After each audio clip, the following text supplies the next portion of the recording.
This video follows an instructional list of procedures you must follow in our sound test to keep yourself and others safe.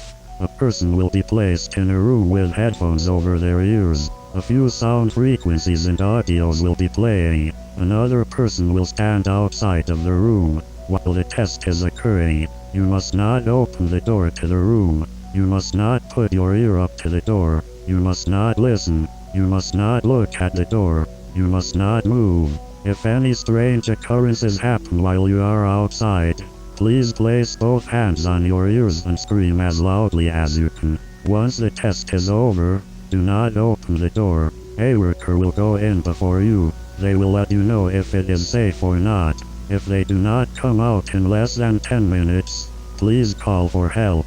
Thank you for your help and understanding.